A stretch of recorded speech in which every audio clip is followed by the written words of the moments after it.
Welcome to the Philanthropy Masterminds podcast, brought to you by DonorSearch, the show that takes you inside the lives of thought leaders in fundraising and philanthropy. I'm your host, Jay Frost. Jon Stettner has spent decades making dreams come true.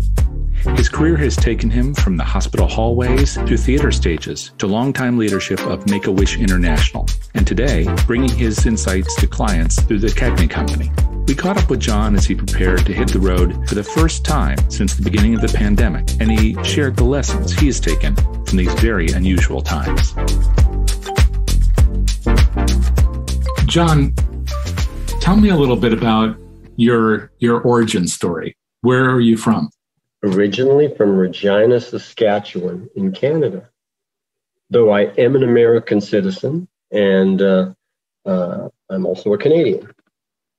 So how does that work exactly? That you're well, so I went down to the States very early in my life. When I was in my early 20s, I was traveling with the Royal Winnipeg Ballet Company as a technical director, and met my wife, and later went to the University of Arizona, became a U.S. citizen, lived mostly in Canada, but also became a U.S. citizen as well. And I've worked back and forth between the two countries and spent the last 13 years in the United States.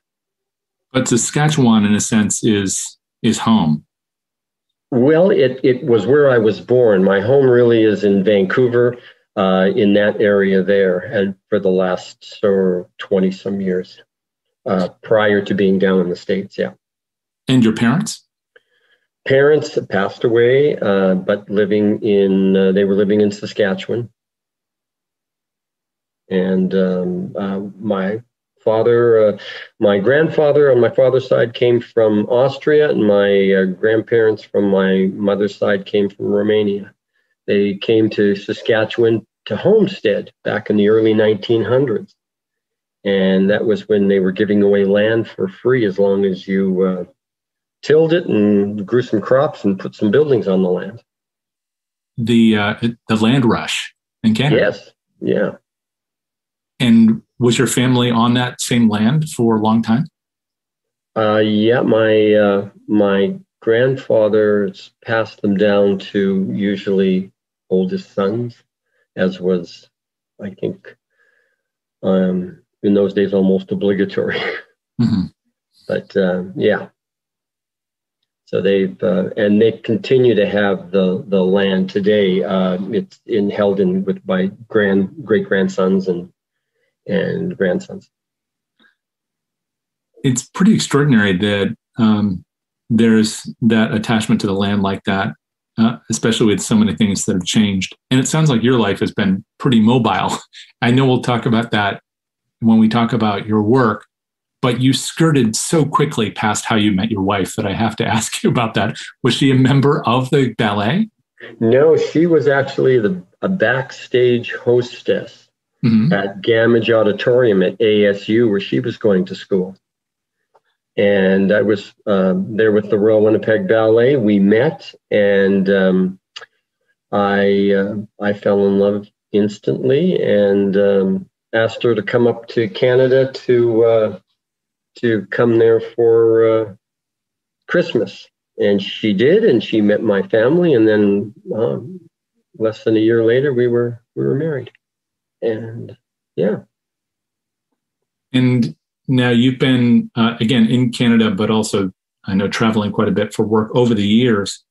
One of the things that so fascinates me about your professional arc is that there's been so much that's really with organizations that I often think of as direct service, that you're working to help people, whether they need healthcare directly or granting wishes, lots of different things.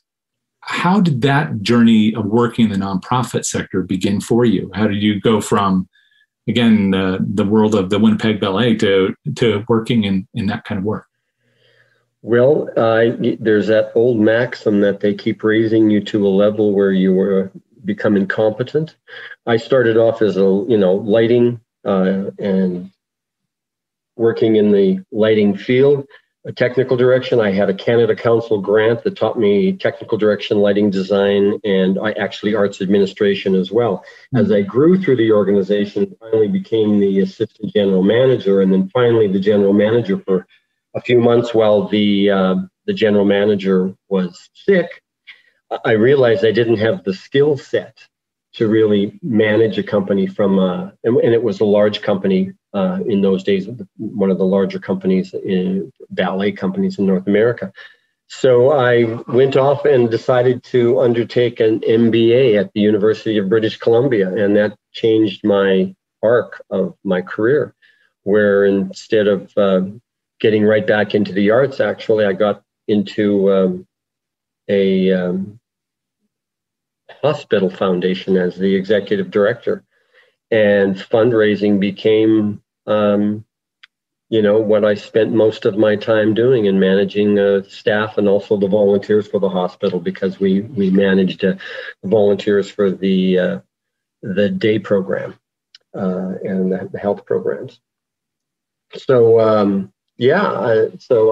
I did something totally different and changed my life. And from there, I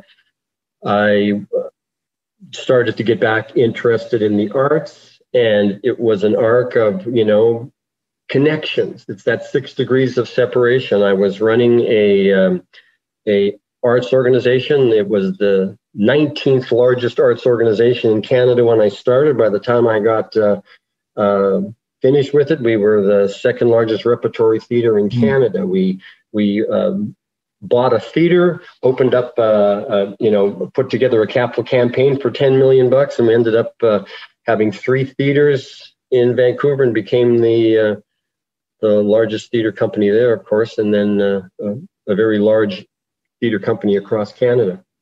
Pushed out tours, just did a lot of wonderful things, and it just so happened that the president or the chair of the board of the Arts Club was married to the vice president of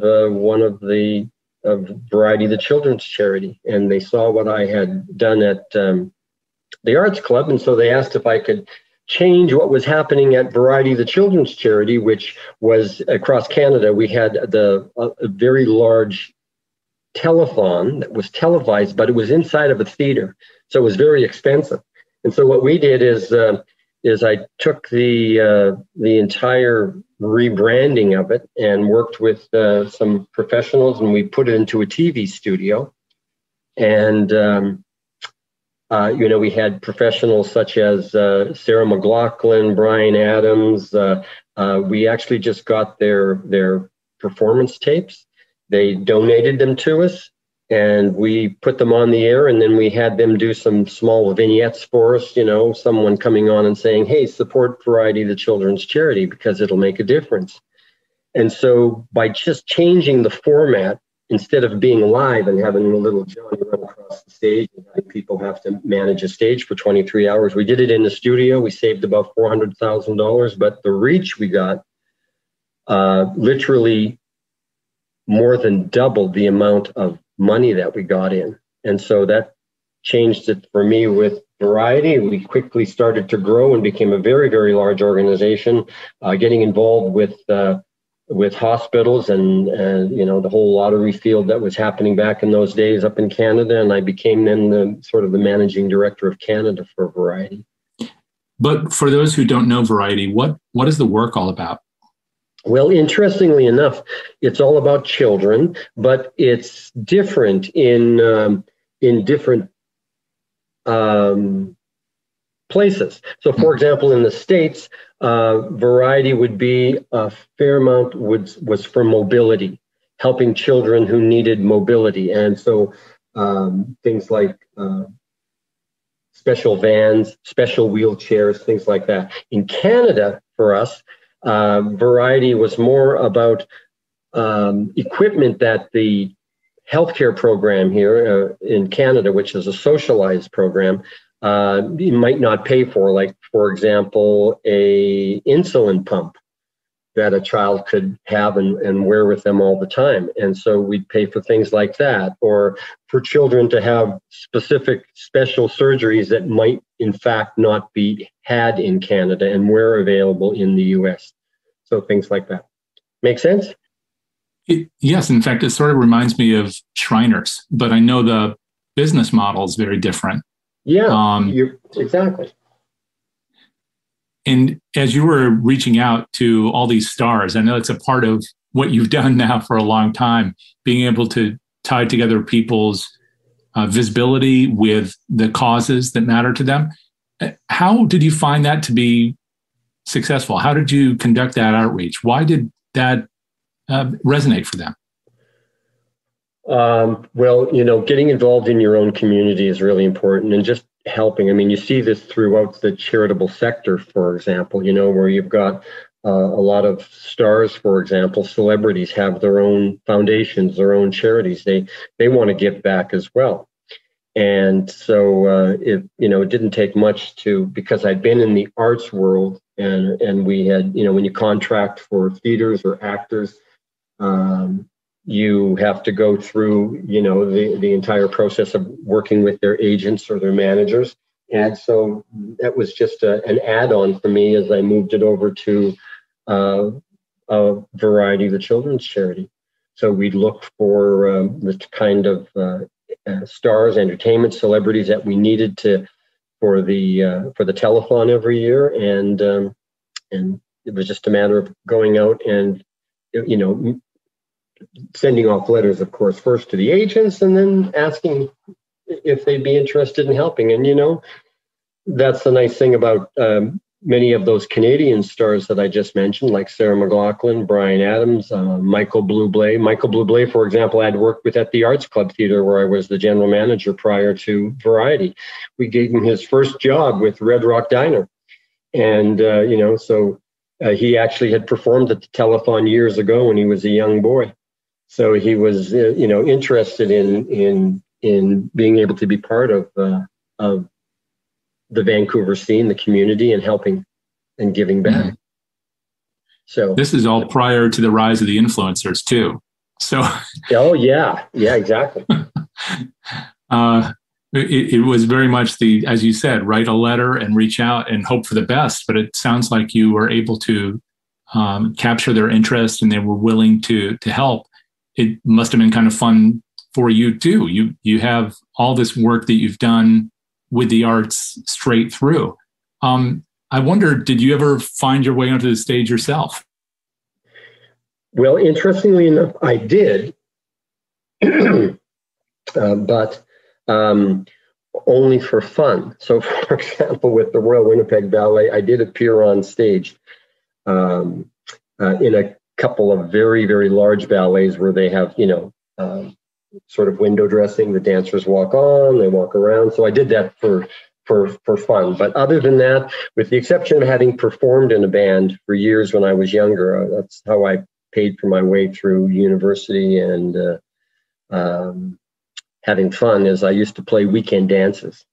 I played piano, organ, and guitar and sang. So we'd go out and we'd play these weekend dances and make some cash, and that's how I was able to pay for some things. And so that was my only, being on stage sort of a. Are you playing anymore?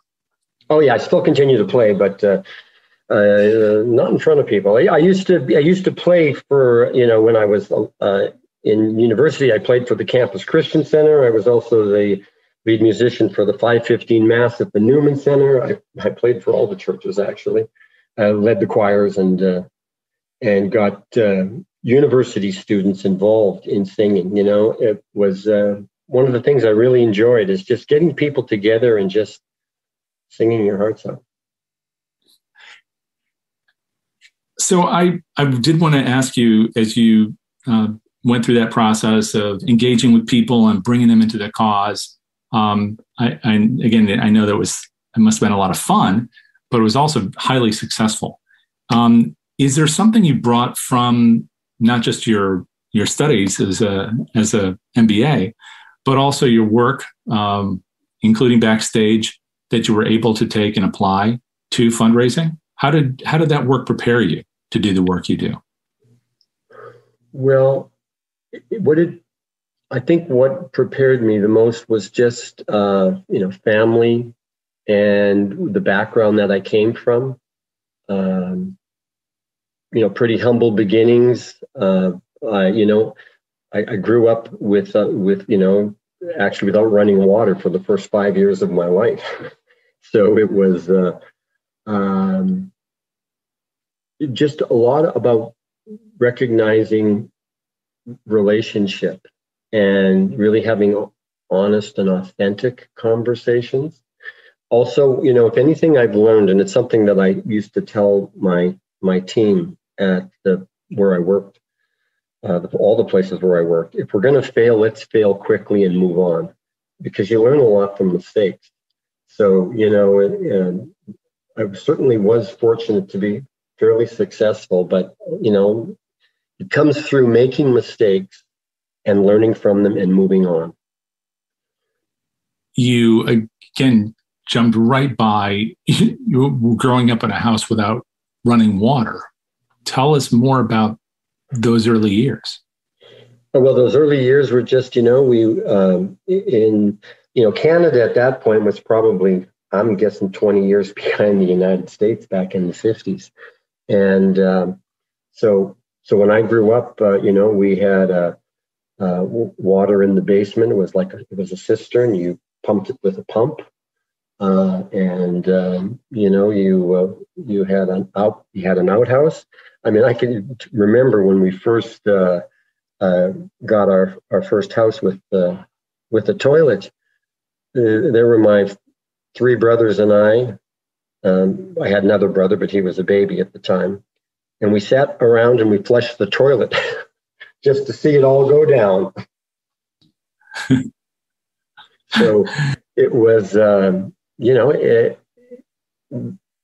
it was those sort of humble beginnings of not having a lot. And my dad actually started out as a caretaker or a milkman. He did whatever he could to get work when he wasn't working on the farm, because they moved from the farm because of the, looking for better opportunity.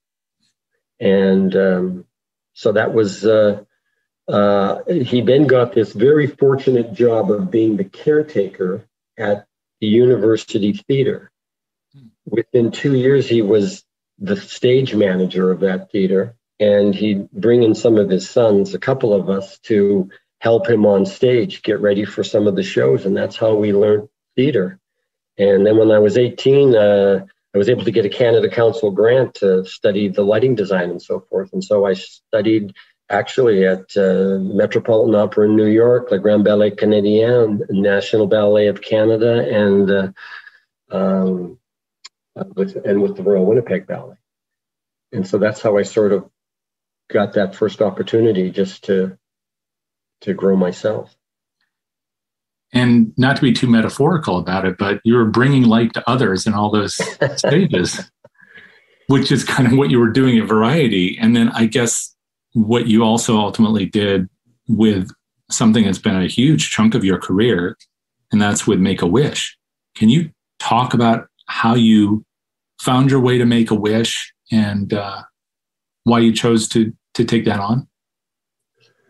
Well, for me, it all came through the very fortunate prospect of being headhunted. And someone had called me from a headhunting firm to say, hey, there's this position. Are you interested? And I said, sure, I'd love to take a look at it. And I did. And the important thing was I met the people who were in the hiring process, which was the chair of the board and a couple of the board members. And they were from all over the world. And I had already traveled all over the world with the Royal Winnipeg Ballet to about 30 countries. So it was an opportunity to really sort of go across culture. And in that opportunity of finding out more about Make-A-Wish, I made sure that I checked it out. I went to be quite candid with you, I went down to the States to visit a friend of mine who I went to school with at the University of Arizona, and meet a Wish child for the first time. I just wanted to see everything that I could find out about Make-A-Wish. And once I did, I felt like it was a really great organization, that it made a difference in the world. And, that's the reason why I am who I am, and why I got involved and stayed in not-for-profit work. Certainly when you get out of the MBA program, you're sort of focused on other things, whether it's finance or business, entrepreneurial. But I really wanted to stay in the not-for-profit sector. So I took the job with Make-A-Wish, and boy, it was an exciting ride. We grew the organization from 24, 25 countries up to around 52, and we just had a lot of fun in doing that. And I spent a lot more time on other areas besides just fundraising, a lot of managing, and especially governance. So I got certified in governance because, the one thing I learned from my experience with other organizations is that having a great board is so difficult. You have to really work at it. So often we're concerned about quantity or the numbers instead of really worried more about the quality of those board members, and that they really, really, really care about the organization. Because when they do, they become advocates, and they will help you move that organization forward. And again, that all comes back to where we started. I think it's just about relationships, building relationships. Tell us, though, about the work itself with Make-A-Wish. You said that you went down and you visited one of the Wish kids, and which I've never heard those expressions, which is pretty amazing. Tell us about that experience. You don't have to reveal who the child is, but what was the wish, and what impact did it have on you to go and visit and see that wish fulfilled? Well,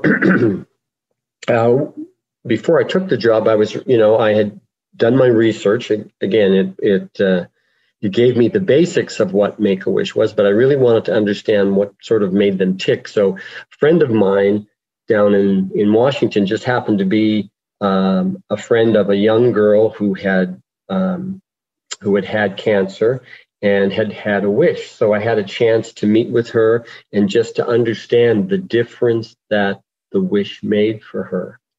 And the difference that it made was that once she was going through the wish process, she was much more willing to follow the medical regimen that was required for her to help beat her cancer.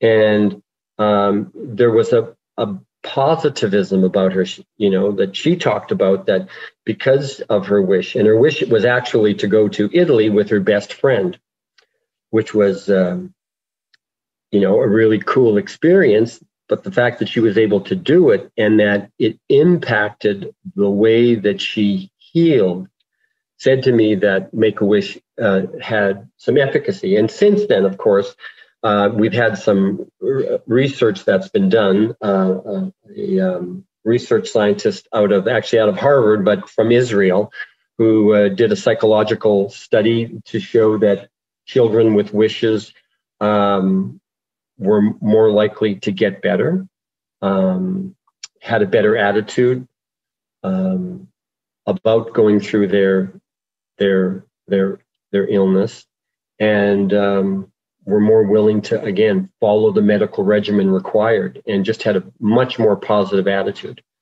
So, in my opportunity to meet this young lady, I realized that it was a really good program, efficacious, and so I said yes to the position. And then I never looked back. From there, it was really growing an organization. It was really about business in one sense, trying to grow more into countries that we weren't in, from the UAE, which is a monarchy, to China, which is a communist country, and the challenges that we had there in getting started. So it was a lot of very interesting opportunities and just interesting business practices that we had to employ to really, grow the organization. And especially in places where fundraising, for example, is not the norm. I mean, the United States is the most generous, the richest nation in the world. They sort of get the whole idea of giving back, and plus there's tax incentives and things like that. In some of these places, there's no such thing. And again, it goes back to the real meaning of charity, which is that you're doing it because you really care about that cause, about that mission.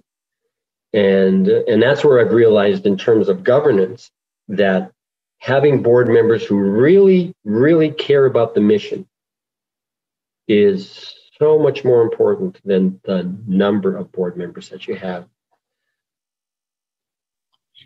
So looking at the time you were there, what wish was the hardest to grant? Oh, well, the child who wanted to go to the moon, probably. Though there are some very good videos of some of the things that were done to help that child go to the moon in terms of making them feel like they had gone to the moon, sending them off to school for NASA, had camps, for example, for kids and things like that. So, but that was probably the more difficult ones. I mean, there are some other ones that, of course, Make-A-Wish just would not do. They did, once, and then they decided, we all decided that those were inappropriate wishes, things like hunting and so forth. We decided to stay away from. So, we made some of those decisions that are, for some might not be difficult decisions, but for us it was, but we decided that we wanted to err in a different way. What about the most satisfying wish? Does something stand out as a time when you felt personally the most gratified because of the work that the organization had done? I guess the most gratifying wishes for me is sort of when I get the opportunity to speak with children after their wish, and they talk about the difference that it's made for them. But when it comes down to what most of us say in Make-A-Wish, our best wish, it's the next wish. Well, I know what you mean, but you must have thought about this a lot while you were there, because part of this is administrative. You were making sure that everything worked so these wishes could be granted. But you must have been a kid at heart thinking about what wish would you make. So what was that? What was that wish you would have asked for? Boy, that's a good question, Jay.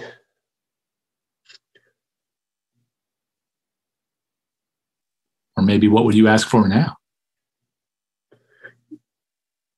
I think that if I had the opportunity for a wish today, it would probably be something to do with family, getting together, being all in one place, and we've had a lot of those wishes, and they really are wonderful wishes where the family, goes on a trip, for example, which for Westerners seems to be one of the more prevalent wishes. So, for example, in the United States, Disney, for example, is almost 50% of the wishes. Where in Europe, for example, it's more like, wow. I think around 12 or 13%, possibly, might be a little higher now. Well, so what's their biggest one? It's not Disney, clearly. What is it? Well, it's a whole bunch of other things. Things like, the more you go to countries that are less developed, let's say, it's more about some of the essentials. So when you go to places like Pakistan and India, it's more about the necessities, like, pair of shoes, basketball shoes, and so what we have to do there is you just can't give out, basketball shoes. You got to make it into an experience, into something that really changes them. So it's about all of the things around that wish that make it into something that is life-changing and dynamic. We had one child who asked for a fridge for his mom so she didn't have to walk so far to get his chemotherapy drugs, so that they could stay in the fridge. I mean, that to me was one of those wishes where you get tears in your eyes and you cry because of just, that young boy was thinking about his mom, and he just didn't want her walking to have to go all the way there when they could have gotten enough of the drug that he needed and put it into a fridge. I mean, crazy wish, but but you have to take those wishes and you have to work around them and turn them into something. So there's a party, there's a build-up. It's about this entire process of getting them ready for their wish and stoking their desire and their energy so that their mind isn't on their sickness. Their mind is on getting their wish and organizing it and putting it all together. Does that make sense? Yeah, it does. It causes me to wonder how easy or difficult it was then to go out and talk to others who hadn't been through those experiences and to make them real for them and to invite them to participate in it, to underwrite those wishes. What was the most challenging part from the fundraising perspective of making these wishes come true? Well, we figured out very early, it's all about telling the story, right? It's about making sure that there's a hero in that story. And that hero needs to be the donor. And so we worked very hard as we spoke to potential donors to let them know that, you know what, we couldn't do this without them, and that they were making the difference. We weren't. We did the work to set the wish up, but without their help, without their funds, without the volunteers, because around the world, 40,000 volunteers grant wishes for Make-A-Wish. It's those people that make the difference, so that's what the conversation was always about: is telling a story that was so impactful that people would get involved, and it would engage their emotions, but engaging their intellect, so that they really felt that this organization was making a difference. And one of the challenges that Make-A-Wish has had is that many people still believe today that it's about child's last wish, and it's not. I mean, it's changed so much since medical services have improved so very much.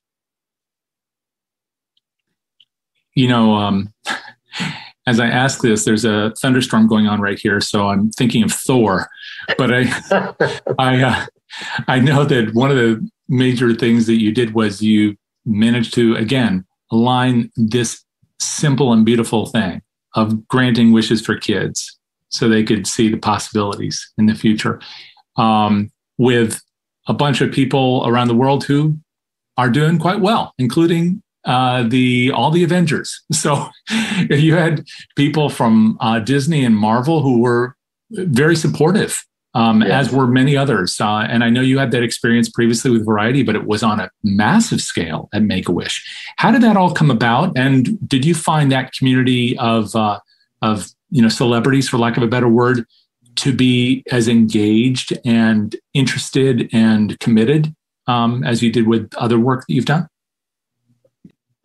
Yes, positively. I have to say that, so first of all, when you talk about Make-A-Wish, you have to always include Disney, because Disney actually is the organization that made all the difference in the world for Make-A-Wish. And the reason is because they actually leveraged many of those relationships at the beginning of finding, the celebrities, of getting engaged with us and even helping with marketing and even helping on the board. I remember one of the first things I did when I got to Make-A-Wish is they had taken us to Disney, closed it down, and we were going to watch the world premiere of Pirates of the Caribbean. And they gave Make-A-Wish, I think it was a couple $1 million, and they said, you have 5 minutes with Bob Iger, who was at that point the president and CEO of the organization. And one of the things that I asked Bob for was if we could have a board member. And so, and that's what made all the difference for Make-A-Wish, I believe, is because once we had one really highly leveraged person from Disney, we were able to get other highly leveraged people. So I had the president of merchandising for Disney on the international board.